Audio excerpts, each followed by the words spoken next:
seluruh kehidupanku sampai ku melihat mujizat nyata dalam hidupku.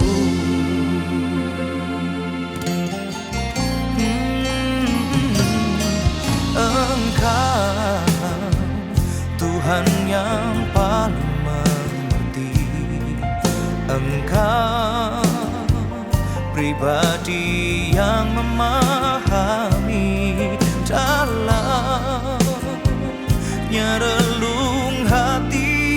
Kau tahu, kau mengasihiku. Ku percaya kuasa-Mu ajaib, ku percaya Kau sanggup menolongku. Ku serahkan seluruh kehidupanku sampai ku melihat mujizat nyata dalam hidupku.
Mujizat nyata dalam hidupku.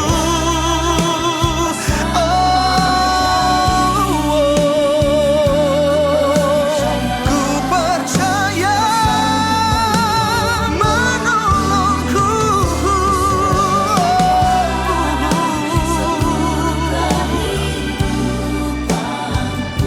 sampai ku melihat mujizat nyata dalam hidupku. Sampai ku melihat mujizat nyata dalam hidupku.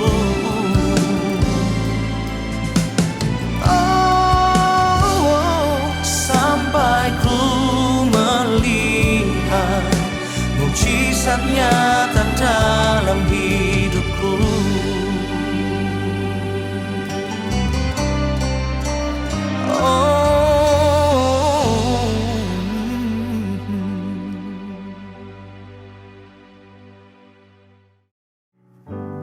Kita menerima firman Tuhan, kebenaran-Mu, sabda-Mu menuntun kami, memelihara kami, menjaga kami. Haleluya. Terima kasih Tuhan. Amin.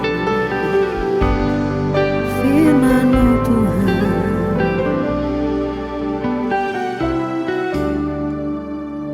firman-Mu pelita terang jalanku, beri pengharapan dan kepastian,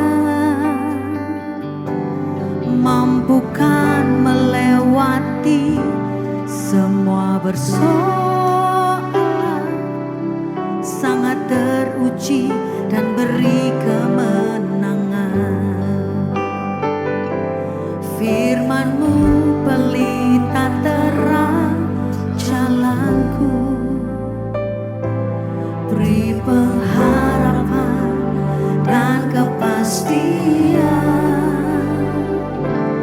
mampukan melewati semua persoalan, sangat teruji dan beri kemenangan.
Sungguh jadikan setiap kami Tuhan harta kesayangan-Mu.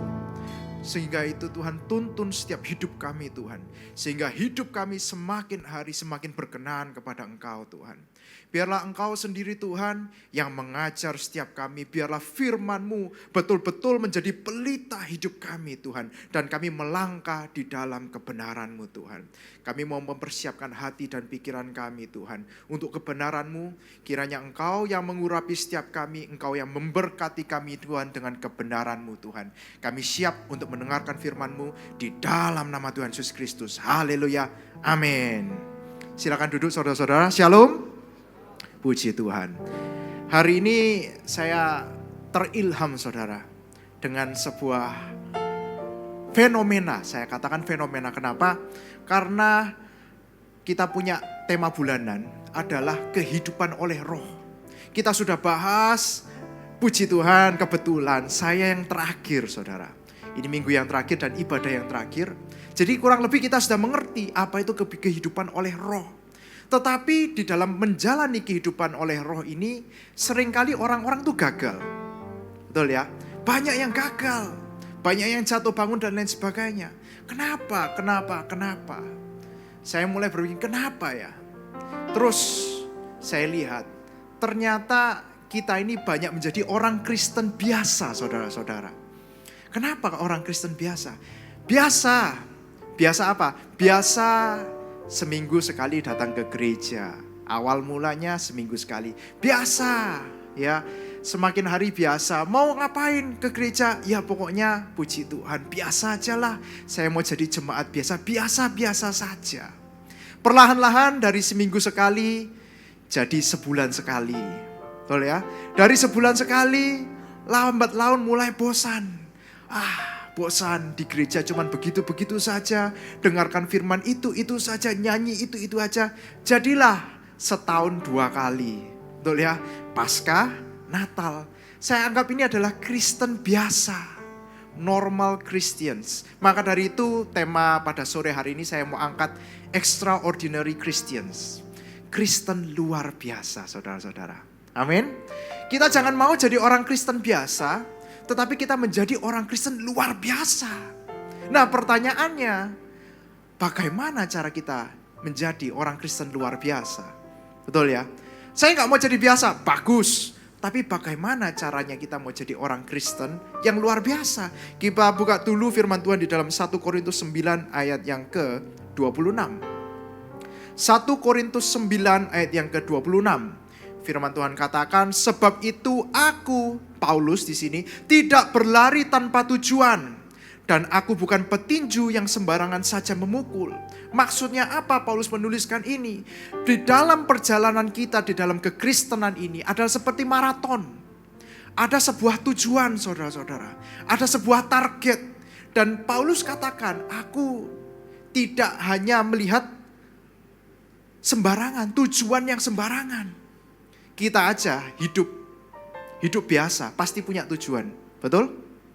Kalau kita nggak punya tujuan hidup, akhirnya ngapain? Malas hidup, sama nggak? Sama.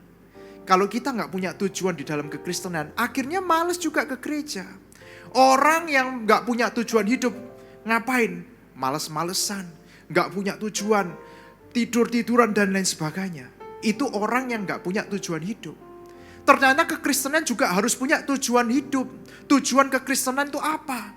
Dan Paulus katakan, aku punya tujuan yang pasti, yang yakin aku lakukan. Seringkali kita juga punya tujuan. Tetapi mungkin tujuan yang kita mau capai itu salah saudara-saudara. Mungkin gak berkenan dan lain sebagainya. Dan sini saya mau bawa satu hal. Saya mau kasih contoh saudara.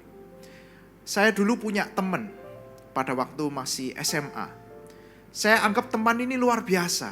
Kenapa? Dia punya satu tujuan hidup yang menurut saya menarik. Kalau saya tanya teman-teman yang lain, cita-citamu, tujuan hidupmu mau jadi apa? Mereka selalu bilang, aku mau jadi pengusaha, aku mau jadi ini, mau jadi itu, dan lain sebagainya. Betul ya?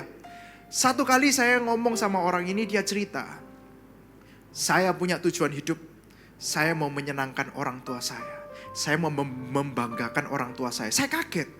kok bisa ada anak seperti ini? Oh ya, terus kamu ngapain pada waktu kamu mau membanggakan orang tuamu? Satu hal yang saya tahu orang tuaku suka. Dia suka kalau anaknya jadi dokter. Maka dari itu saya mau jadi dokter. Wih, luar biasa saudara-saudara. Punya tujuan hidup jelas. Mau menyenangkan orang tua, membanggakan orang tua. Berjalan dia. Setiap hari belajar. Mau masuk dokter susah kan? Susah sekali. Dia tambahkan satu hal. Supaya orang tuaku lebih bangga sama aku, saya mau ambil jalur beasiswa. Sehingga orang tuaku tidak keluar duit sepeser pun untuk kuliahku. Saya katakan luar biasa, dahsyat. Wah, saya cuma bisa kasih jempol. Karena saya nggak begitu, saudara. Ya, bagus, mantap, silahkan. Tetapi begitu, ada sesuatu korban yang dia lakukan. Setiap Sabtu, Jumat, Minggu gitu ya. Kita sering pergi jalan-jalan, kita sering ngafe, kita sering nonton dan sebagainya. Anak ini enggak. Akhirnya ngapain? Belajar. Kemana-mana belajar. Diajak pergi pun kadang-kadang belajar. Di dalam gereja bawa buku belajar. Wah, saya katakan ini luar biasa. Niat betul. Dan akhirnya betul.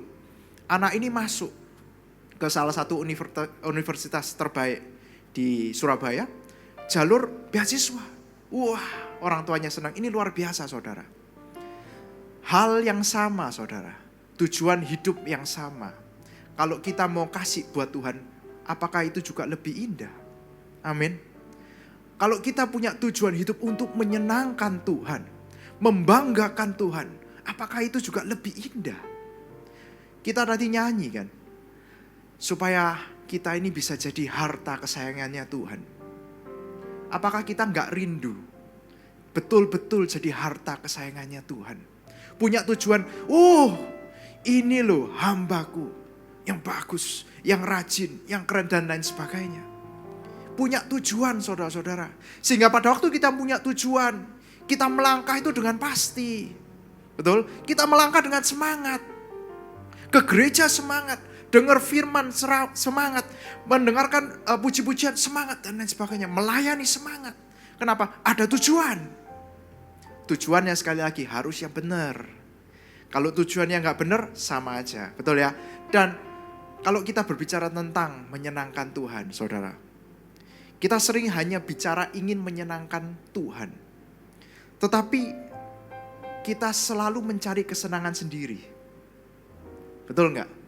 Aku mau menyenangkan Tuhan.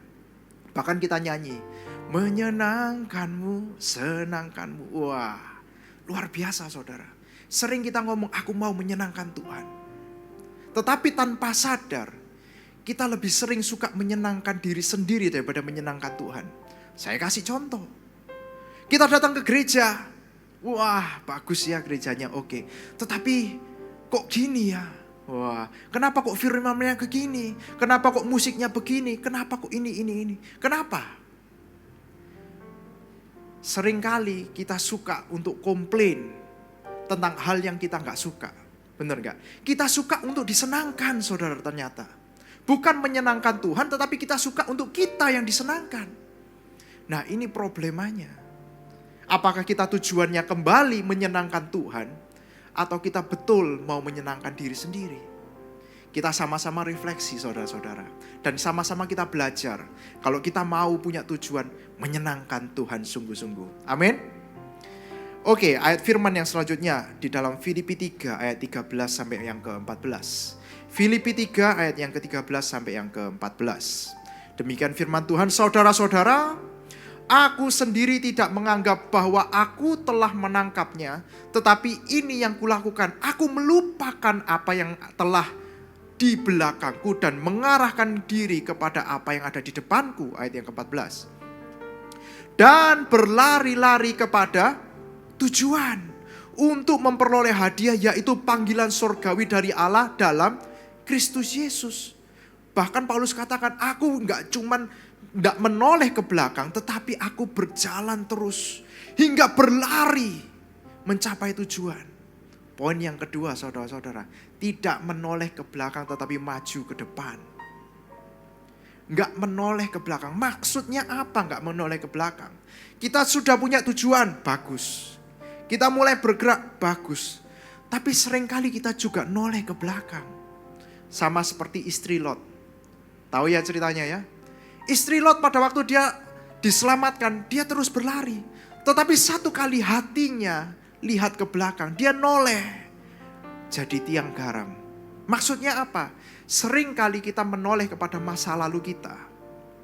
Seringkali kita menoleh kepada sakit hati kita. Seringkali kita menoleh pada amarah, kekecewaan, dan lain sebagainya. Itu masa lalu, itu di belakang. Kalau kita nggak bisa melupakan apa yang di belakang, kita nggak bisa maju ke depan. Amin. Saya menarik sekali, kisah ini adalah kisah yang sama dengan Yusuf, saudara-saudara. Pada waktu Yusuf diberikan visi sama Tuhan, diberikan mimpi sama Tuhan, kalau dia akan jadi petinggi luar biasa ya. Dia akan dikatakan petinggi luar biasa. Sejak dia mendapatkan mimpi itu, kehidupannya nggak pernah enak. Sejak dia punya mimpi dan dia cerita, mulai dia dibuang. Mulai dia difitnah. Mulai dia masukkan penjara. Mulai dia dilupakan. Dilupakan oleh juru masak raja dan lain sebagainya. Dia mulai. Tetapi pada waktu dia diangkat Tuhan sampai kepada tujuan yang visi yang Tuhan sudah beri. Kita buka aja deh di dalam Kejadian 41 ayat yang ke-51. Kejadian 41 ayat yang ke-51.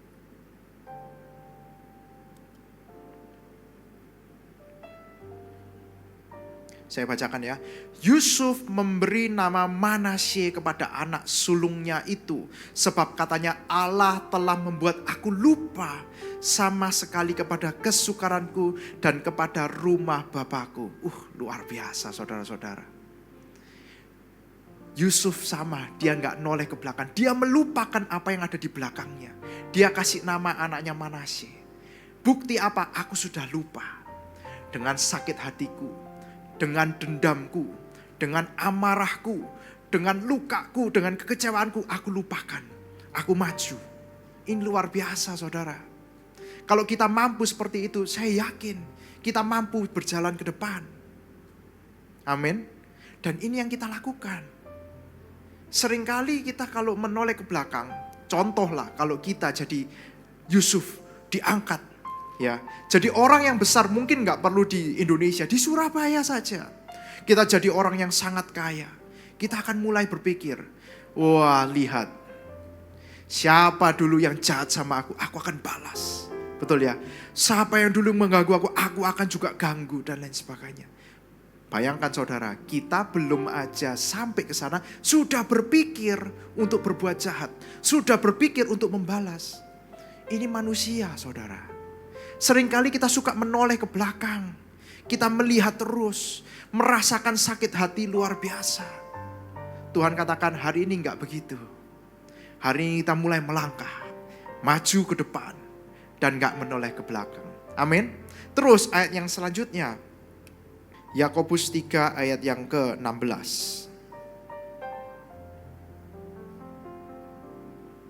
Yakobus 3 ayat yang ke-16.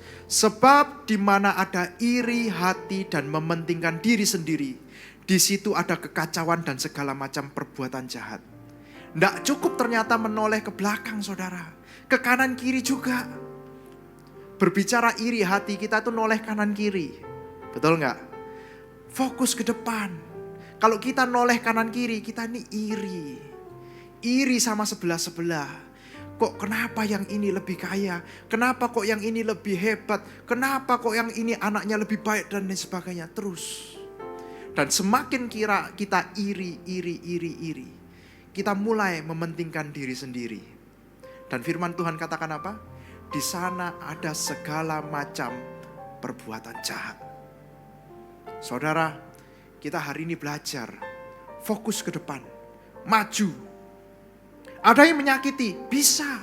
Selagi kita maju, banyak yang suka menyakiti. Gak masalah, lupakan. Ada yang lebih hebat, gak masalah. Kenapa? Kita percaya kita punya tujuan yang berbeda. Betul? Kita melangkah. Dan gak cuma melangkah saudara-saudara, berlarilah. Kenapa kok berlari? Karena saya percaya tidak ada keuntungan melihat masa lalu, masa depan yang Tuhan berikan terlalu indah. Amin. Kalau kita tahu masa depan yang Tuhan berikan kepada kita terlalu indah, kenapa kita cuma jalan? Lari dong. Betul? Kalau kita tahu Tuhan telah menyiapkan tujuan hidup yang luar biasa, kenapa kok kita masih berhenti? Kenapa kok kita masih menoleh ke belakang? Lari. Amin saudara. Percayalah, setiap kita Tuhan berikan masa depan yang luar biasa. Terlalu indah yang pernah kita pikirkan. Maka dari itu, larilah. Amin.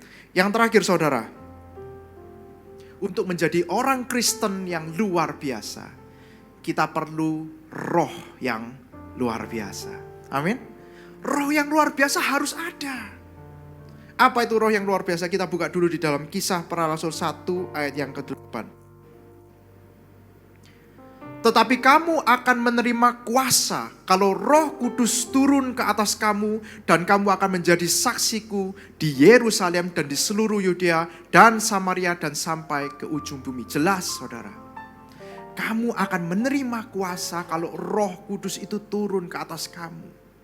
Roh yang luar biasa, roh yang membangkitkan orang mati, roh yang membangkitkan Lazarus, roh yang menyembuhkan orang buta, itu ada di dalam kita. Dengan kuasa yang sama. Luar biasa enggak?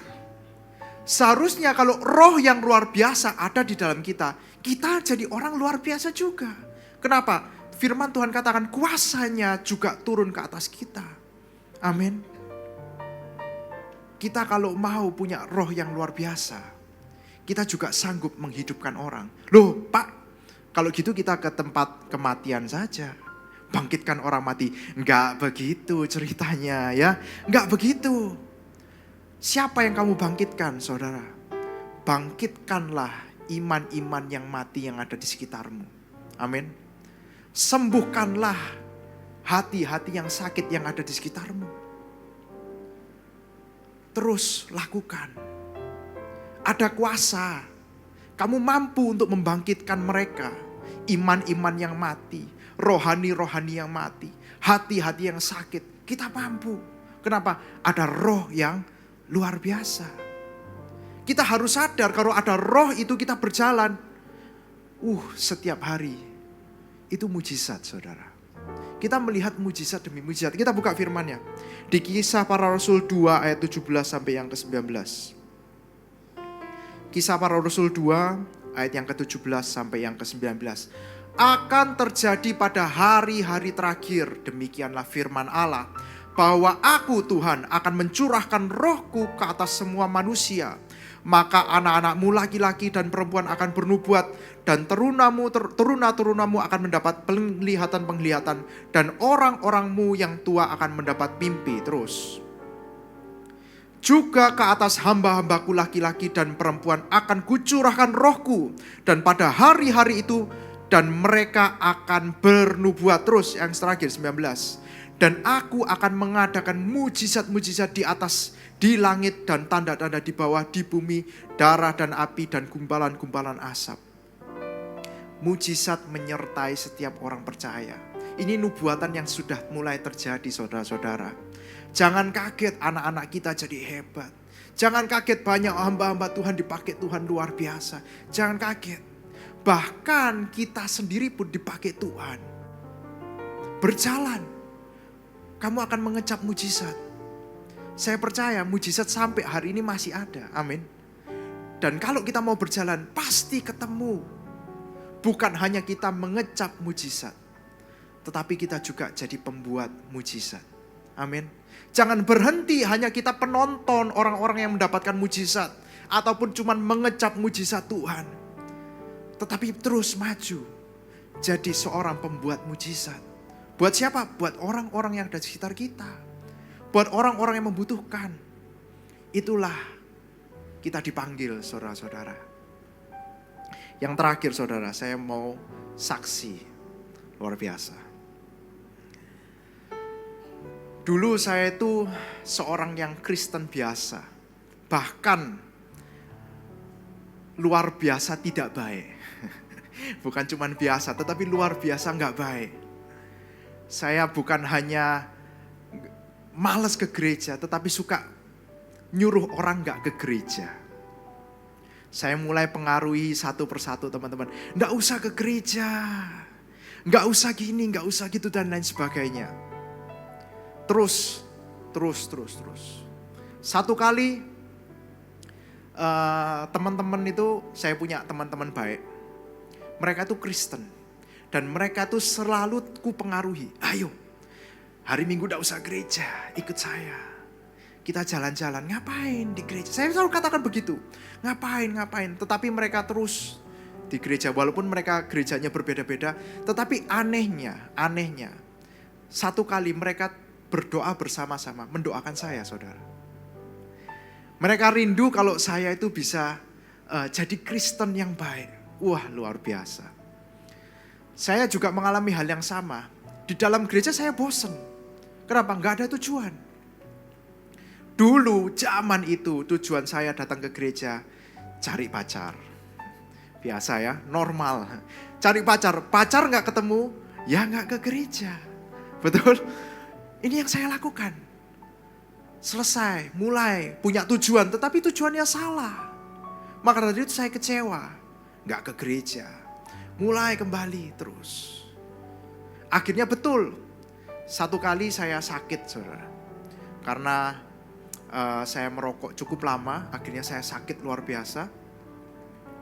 Teman-teman tiba-tiba mengadakan persekutuan doa. Dan ada salah satu teman saya mengatakan begini. Jo, kamu ikut persekutuan doa. Aku yakin kamu sembuh. Wah, saya bilang begitu. Terus saya bilang begini, kalau aku gak sembuh, kamu gak usah Kristen, gimana? Wah, luar biasa ya, luar biasa. Dan teman saya bilang dengan yakin, waktu itu saya bingung juga kenapa dia yakin ya. Ya, aku yakin, ayo pokoknya ikut. Ya sudah, waktu itu kita di kampus, kita ngadakan persekutuan, ya nyanyi-nyanyi apa. Saya merasakan teman saya ini agak gila-gila gitu ya. Kenapa? Saya yang sudah gak mau tetap diajak luar biasa, dibela-belain. Sampai sore mereka tunggu saya. Ya sudahlah, berdoa. Dan betul sungguh, saya sembuh. Setelah saya sembuh, setelah saya menjadi Kristen yang lumayan, saya katakan lumayan baik. Karena belum baik-baik betul. Saya merasakan Tuhan, I got nothing to offer. Aku gak punya apa-apa untuk aku bisa persembahkan buat Tuhan. Aku bukan orang yang pinter, latar belakang juga gak baik, rusak juga dan lain sebagainya. Aku gak punya apa-apa Tuhan. Satu hal waktu itu saya punya tujuan. Oke Tuhan, kalau memang aku jadi Kristen, kalau memang Tuhan panggil aku, terserah Tuhan mau pakai jadi apa. Singkat cerita, saya di sini saudara-saudara. Betul. Saya nggak menyangka. Saya yang dulunya secara akademis itu bodoh. Saya sempat nggak lulus sekolah. Secara sifat saya juga orang yang malas, nggak suka baca. Saya pemalu luar biasa. Saya introvert luar biasa. Saya nggak bisa ngomong di depan umum. Nggak bisa. Pelayanan yang pertama saya ambil tuh multimedia LCD di belakang.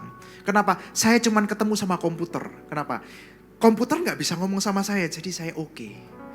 Saya bisa klik, next, selesai.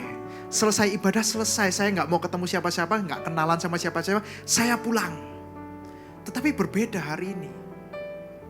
Ternyata pada waktu saya maju, selangkah demi selangkah, saya diubahkan Tuhan. Luar biasa saudara. Saya yang dulunya gak punya masa depan, Tuhan berikan masa depan. Saya yang dulunya merasa saya gak mungkin bisa punya pasangan hidup, saya punya pasangan hidup, punya anak 2. Saya dulu berpikir saya gak mungkin bisa merawat anak-anak dengan baik, mendidik mereka. Buktinya juga mereka baik-baik saja. Ini luar biasa saudara. Berjalan di dalam kuasa Tuhan. Berjalan di dalam rohnya Tuhan. Tuhan menyiapkan sesuatu yang indah buat saudara dan saya. Amin saudara. Saya undang pemain musik untuk maju ke depan. Saya akan tutup dengan sebuah ayat, saudara. Kita boleh sama-sama bangkit berdiri. Di dalam Matius 28 ayat yang ke-18 sampai yang ke-20. Matius 28 ayat yang ke-18 sampai yang ke-20. Yesus mendekati murid-murid dan berkata, "Kepadaku telah diberikan segala kuasa di sorga dan di bumi." Ayat yang ke-19. Karena itu pergilah. Berbicara pergilah ada tujuan, saudara. Berangkat, berjalan, gak berhenti. Terus, pergilah, jadikanlah semua bangsa muridku, dan baptislah mereka dalam nama Bapa dan Anak dan Roh Kudus. Ayat yang ke-20, mari kita baca sama-sama untuk menjaginkan iman kita. Dan ajarlah mereka melakukan segala sesuatu yang telah kuperintahkan kepadamu. Dan ketahuilah, aku menyertai kamu senantiasa sampai kepada akhir zaman. Sekali lagi, di yang ke B, dan ketahuilah dan lain sebagainya. 1, 2, 3. Dan ketahuilah, aku menyertai kamu senantiasa sampai kepada akhir zaman. Amin. Luar biasa, saudara. Tuhan Yesus menyertai kita. Amin. Dia Immanuel, senantiasa kemanapun kita berjalan. Pada waktu kita mengikuti Roh itu, Dia menyertai kita, menyediakan sesuatu yang luar biasa di depan kita. Saya mau angkat satu lagu. Terima kasih Tuhan. Sungguh besar pengorbananmu bagiku, terlalu dalam untuk dimengerti. Sungguh besar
Sungguh Tuhan, hanya Engkau Tuhan yang mendekat kepada kami.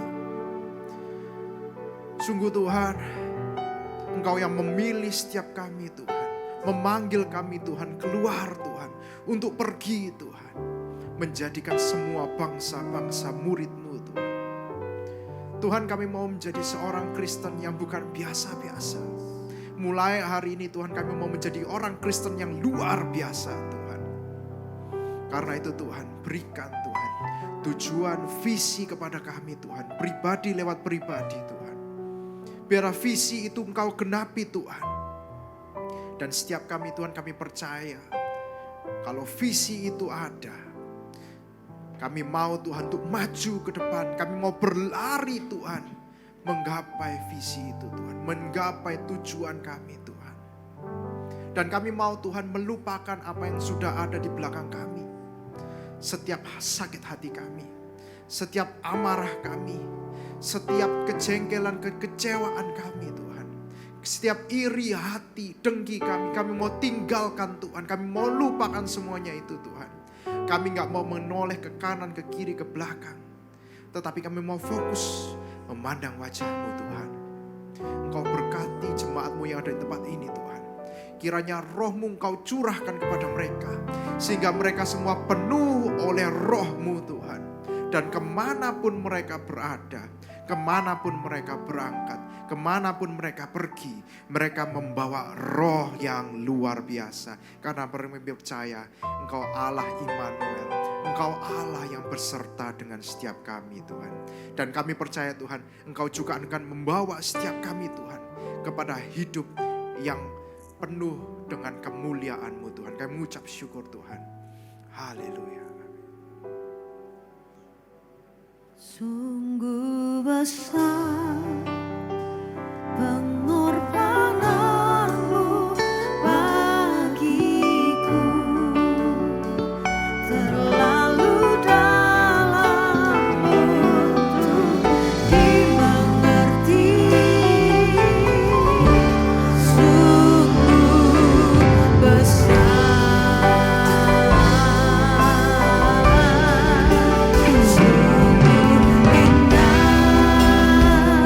yang kau pikirkan tentangku, tak terselami bagiku. Sungguh indah. Sekali lagi sama-sama, sungguh besar Engkau Tuhan. Sungguh besar.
Mengingat pengorbanan-Mu yang luar biasa buat kami, dan biarlah sebagai respon kami untuk pengorbanan-Mu, kami akan meresponi firman-Mu Tuhan. Kami tidak mau menjadi orang pengikut Kristus, Kristen yang biasa-biasa, tapi lebih daripada itu, Kristen yang luar biasa.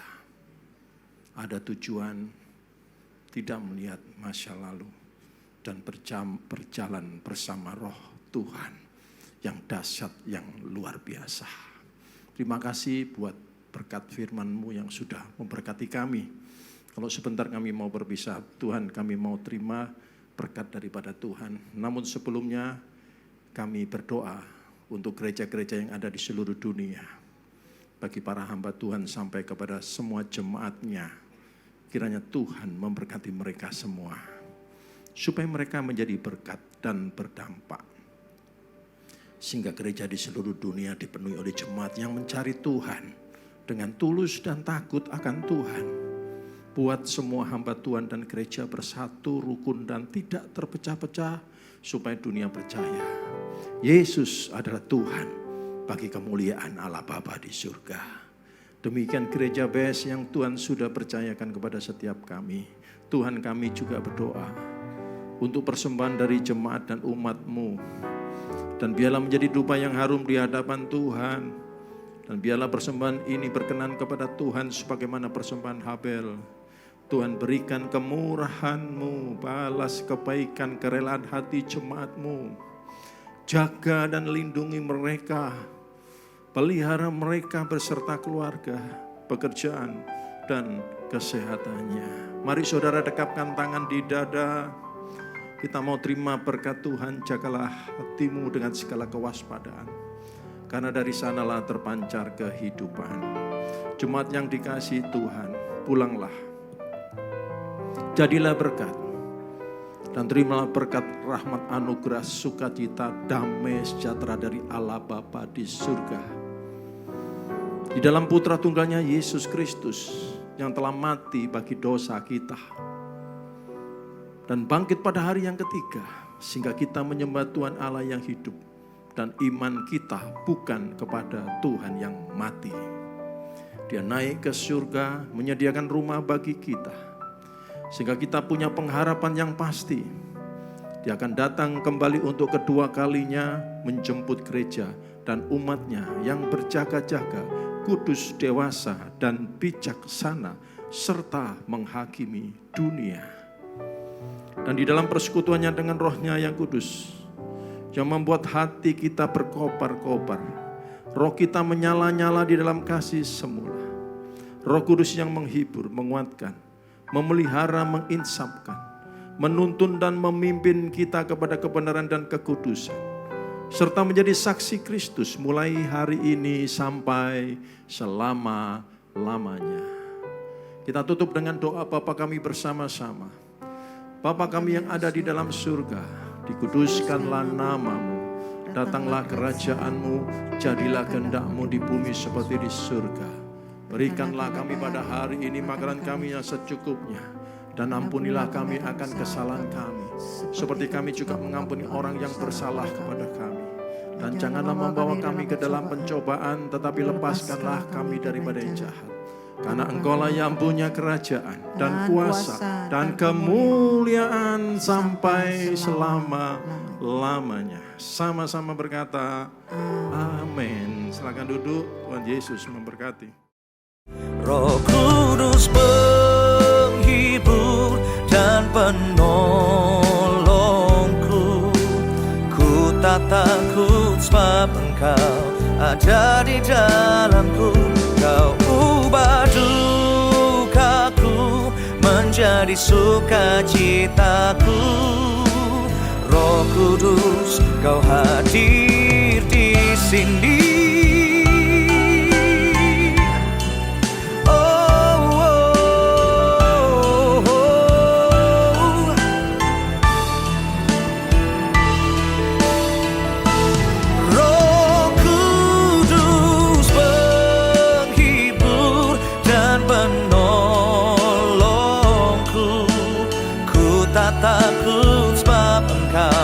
Ada di dalamku, Kau ubah dukaku menjadi sukacitaku. Roh Kudus, Kau hadir di sini.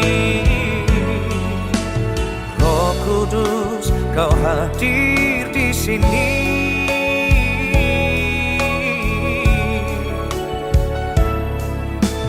Roh Kudus, Kau